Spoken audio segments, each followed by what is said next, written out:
Hello friend, this is Vikrant. Welcome to my channel screen night. आज भूगोल विषय के अंतर्गत हम भारत की प्रमुख जनजातियों के बारे में पढ़ेंगे, क्योंकि जब भी भूगोल में प्रश्न आता है तो कभी ना कभी ये जनजातियों से क्वेश्चन पूछ लेता है। तो प्रयास ये किया गया कि इस पूरे मैप में मैं आपको बाय मैपिंग आपको जनजाति पढ़ाऊंगा। ठीक है, तो मैं सेशन अपना स्टार्ट करता हूँ। अब आप एक चीज जानते हो कि जनजाति निर्धारण के दो प्रमुख कारण हैं, उनका सांस्कृतिक विशेषीकरण और उनका आवास। ये दो मानक होते हैं जनजाति को निर्धारित करने के लिए। अब जनजाति इस पूरे भारत क्षेत्र में जितनी भी जनसंख्या है उसका 8.6% जनजाति भारत में रहती है। और ये जो जनजाति भारत में रहती है प्रमुख 3 राज्यों में निवास करती है, मध्य प्रदेश, महाराष्ट्र, उड़ीसा। इन तीनों क्षेत्रों में अधिकांश भारत की जनजातियां रहती हैं। वैसे अंडमान निकोबार में भी रहती हैं, लक्षद्वीप में भी रहती हैं और वैसे राज्यों में है। ठीक है, तो अब पूरा सेशन में स्टार्ट करता हूं। देखिए, अभी टीटी का एग्जाम हुआ था और उसमें एक जनजाति पूछी गई थी, गद्दी। गद्दी किस राज्य में है? गद्दी जनजाति किस राज्य में रहती है? तो वो रहती है हिमाचल प्रदेश। तो मैं हिमाचल प्रदेश से स्टार्ट करता हूँ। हिमाचल प्रदेश में 3 प्रमुख जनजातियां रहती हैं और अगर कोई जनजाति का कुछ विशेषीकरण है वो किस लिए जानी जाती है तो उसको भी मैं इसमें बता दूंगा आपको। ठीक है, अब देखिए हिमाचल प्रदेश के प्रमुख 3 हैं। पहला है गद्दी, बकरवाल, किच्चौर। ये 3 है, गद्दी, बकरवाल, किच्चौर, गुज्जर और बहुत से ऐसी जनजातियां हैं। तो प्रमुख आपको 2 याद रखना है, गद्दी और बकरवाल। ये हिमाचल प्रदेश की 2 प्रमुख हैं। इन्हीं 2 से अगर हिमाचल प्रदेश से पूछेगा तो यही 2 पूछेगा, पहला है गद्दी, दूसरा है बकरवाल। ठीक, हिमाचल प्रदेश के जस्ट बगल में पहले हम ले लेते हैं उत्तराखंड, क्योंकि इसके जनजातियां तो अधिकांश पूछी जाती है। पहली है राजी जनजाति, दूसरी थारू, तीसरी बुक्सा, चौथी भोटिया और 5वीं जौनसारी। एक है भोटिया और एक है भूटिया। ये दोनों एग्जाम में बहुत प्रश्न, मतलब ये कंफ्यूजन क्रिएट कर देता है। तो जो भोटिया जनजाति वो उत्तराखंड की है और जो भूटिया जनजाति है वो सिक्किम की है। एसके, सिक्किम में भूटिया है, उत्तराखंड में भोटिया है। ओके, तो देखिए जो राजी जनजाति है ये जो उत्तराखंड की है ये झूमिंग कृषि करती है। और झूमिंग कृषि क्या है? जैसे सपोज कर लीजिए जो पहाड़ी क्षेत्र है, फोन भी बजने लगा इसी। तो जो झूमिंग कृषि करती है वो कौन करती है? राजी जनजाति। जस्ट इसके नीचे है थारू जनजाति। थारू जनजाति हिंदू धर्म को अपना मानती है और ये दिवाली को शोक के रूप में मनाती है। दिवाली को शोक मनाने वाली जनजाति कौन सी है? थारू। और थारू उत्तराखंड में पाई जाती है और उत्तर प्रदेश में पाई जाती है। तो ये जो तराई क्षेत्र उत्तर प्रदेश का है, जिसे गोरखपुर है और बहुत से इसके जिले हैं, तो तराई क्षेत्रों में ये निवास करती हैं और ये दिवाली को अपना शोक मानती हैं, थारू जनजाति। एक है बुक्सा जनजाति, जस्ट नीचे भोटिया जनजाति। भोटिया जनजाति से एक फैक्ट है कि भोटिया जो जनजाति है यह ऋतु प्रवास करती है। ऋतु प्रवास कौन करती है? भोटिया जनजाति। और ये एक और क्वेश्चन पूछा गया है कि मंगोल प्रजाति से कौन सी जनजाति संबंधित है? या चूंकि मंगोलियन जो प्रजाति होती है वो पीली चमड़ी के होते हैं। ये भारत है, भारत के ऊपर चीन है तो ऊपर मंगोल पड़ता है, तो मंगोलियन प्रजाति की पीली चमड़ी होती है। तो ये जो भोटिया जनजाति है ये ऋतु प्रवास करती है और ये किस प्रजाति से संबंधित है? मंगोल प्रजाति से। और भोटिया के जस्ट नीचे है जौनसारी। जौनसारी से प्रश्न ये पूछा जाता है कि बहुपति प्रथा जो है वो जौनसारी मनाती है। जौनसारी बहुपति प्रथा। और एक टोडा जनजाति तमिलनाडु के क्षेत्र में, ये टोडा जनजाति आपको पता है ये नीलगिरी पहाड़ियों पर, तो यहाँ भी बहुपति प्रथा मनाई जाती है। तो 2 जगह बहुपति प्रथा मनाई जा रही है, एक तो जौनसारी मनाती है और दूसरी टोडा जनजाति मनाती है। तो उत्तराखंड के आपने 5 देख लिए, एक राजी है, एक थारू पड़ती है, बुक्सा, भोटिया, जौनसारी। और ये सारे के सारे महत्वपूर्ण हैं। झूमिंग कृषि राजी करती है, थारू दिवाली का शोक, पता नहीं कितनी बार एग्जाम में पूछा गया है। तो थारू आप बताएंगे कि दिवाली का शोक, और ये उत्तर प्रदेश उत्तराखंड दोनों में पाई जाती है। वैसे ही भोटिया जनजाति ये भी उत्तर प्रदेश में पाई जाती है। और जौनसारी, भोटिया जनजाति क्यों इंपॉर्टेंट है? चूंकि ये बहुपति प्रथा ये मानते हैं कि मतलब काफी शादी कर सकती है महिला, बहुपति प्रथा। और ये मंगोल प्रजाति की कौन, भोटिया। जौनसारी का महत्वपूर्ण ये भोटिया जो है वो ऋतु प्रवास करती है, और जो जौनसारी है वो क्या करती है, बहुपति प्रथा मानती है। ठीक। उत्तराखंड के जस्ट बगल में सिक्किम। सिक्किम की 3 है, नेपाली, लेपचा, भूटिया। भूटिया ऋतु प्रवास ये भी करती है, और भूटिया में अंतर है। तो भूटिया सिक्किम का और भूटिया उत्तराखंड का। तो सिक्किम के 3, नेपाली, लेपचा, भूटिया। नेपाली, लेपचा, भूटिया, नेपाली, लेपचा, भूटिया। क्लियर। इसके बाद में इसके बाद में आता है अरुणाचल प्रदेश का ये क्षेत्र। अरुणाचल प्रदेश में मैंने आपको जो पहाड़ियां पढ़ाया था तो बताया था डीएम, एयम, डाफला, मेरी, अबोर, मिसमी। तो ये जनजाति भी है। डाफला, मेरी, अबोर, मिसमी ये कहाँ की है, अरुणाचल, एपी, अरुणाचल प्रदेश की है। अरुणाचल प्रदेश के जस्ट नीचे आपको पता है मेघालय का पठार। मेघालय के पठार में 3 प्रमुख पहाड़ियां हैं, गारो, खासी, जयंतिया, आपने पढ़ा होगा। तो गारो, खासी, जयंतिया ये जनजाति है और इसी के नाम पर पहाड़ी या पठार का नाम दे दिया गया। और जो इसमें गारो, खासी, जयंतिया में जो खासी जनजाति ये झूमिंग कृषि करती है, खासी जनजाति झूमिंग कृषि करती। तो पहले तो ये इतना इंपॉर्टेंट नहीं कि कौन सी खेती ये करती है, पर गारो, खासी, जयंतिया ये कहां पर है, मेघालय में। इसके नीचे नागालैंड है, फिर नीचे मणिपुर, लुसाई की पहाड़ियां। तो यहां ये कंप्लीट हो गया। ठीक।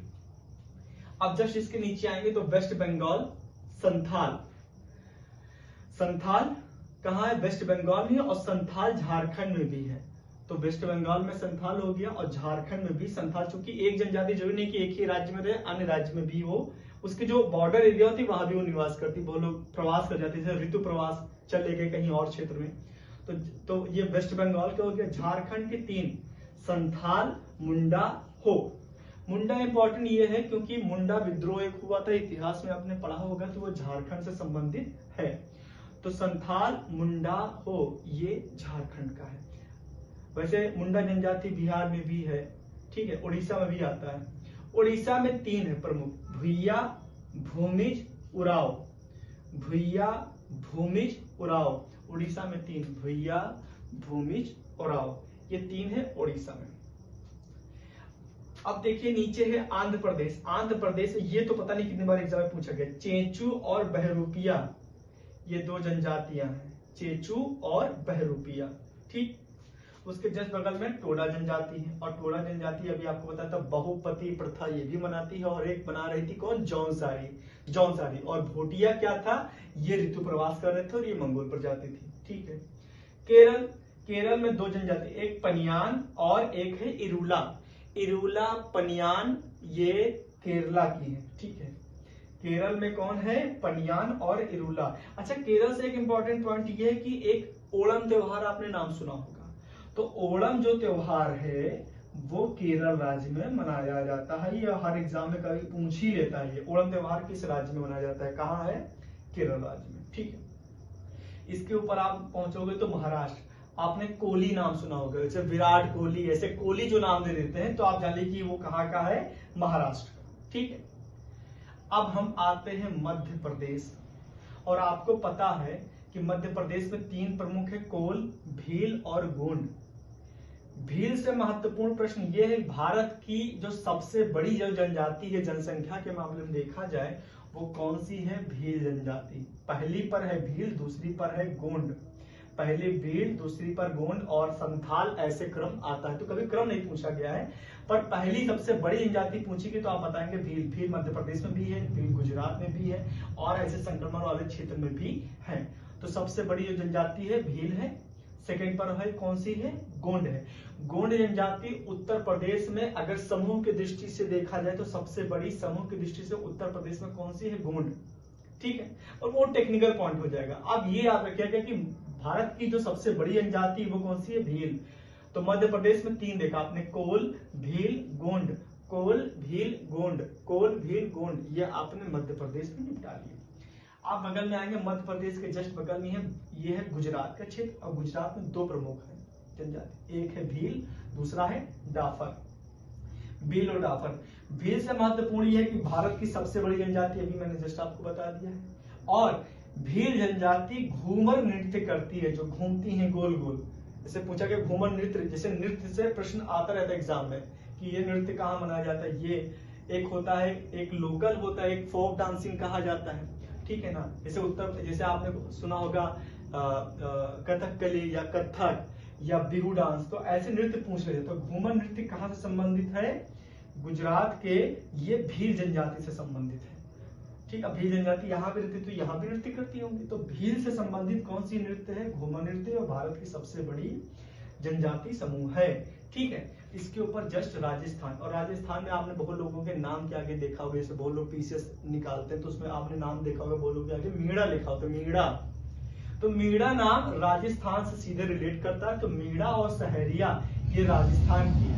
अब सहरिया से एक महत्वपूर्ण प्रश्न ये है, अभी सहरिया का मैंने एक डेटा लिखा हुआ है, अभी मैं देख के आपको बताता हूँ, ठीक। तो मीणा और सहरिया ये राजस्थान की, ठीक। राजस्थान में एक और जनजाति रहती है, वो मुस्लिम जनजाति, और इससे यूपी पीसीएस से बिहार पीसीएस में क्वेश्चन पूछे जाते हैं। तो मंगानियार एक जनजाति है, मुस्लिम जनजाति है, ये राजस्थान में निवास करती है, और इनका जो काम है वो गाना बजाना से संबंधित होता है। तो गाना बजाना से संबंधित कौन सी है? मंगनियार जनजाति, और ये एक मुस्लिम जनजाति है, ये इंपॉर्टेंट पॉइंट है, ठीक।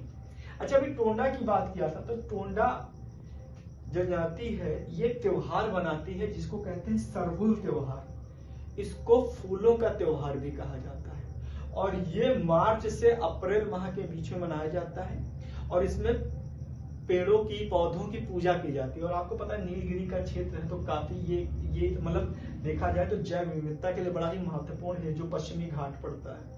तो टोंडा जनजाति एक त्योहार मनाती, सरहुल त्योहार, ये फूलों का त्योहार है, या इसमें पौधों की पूजा होती है। तो ये अभी आपने पूरा एक डेटा देख लिया। उत्तर प्रदेश में भी देख लीजिए, एक है खारवाड़ और एक है थारू जनजाति। तो थारू उत्तराखंड की भी है, और ये तराई क्षेत्र में भी है। तो उत्तराखंड के जस्ट नीचे आपको पता है यूपी आता है जस्ट बगल में, तो ये तराई क्षेत्र है, ठीक है। तराई क्षेत्र में से पीलीभीत है, गोरखपुर है, ऐसे महाराजगंज, ये ऊपर का बेल्ट उस पे आता है। तो खारवाड़ और थारू ये दो जनजाति उत्तर प्रदेश में भी है। 2011 के सेंसेक्स यानी जनगणना से प्रश्न पूछा गया है कि इसमें से किस राज्य में जनजाति पाई ही नहीं जाती। तो कुछ प्रमुख है राज्य, उनको देख लीजिए।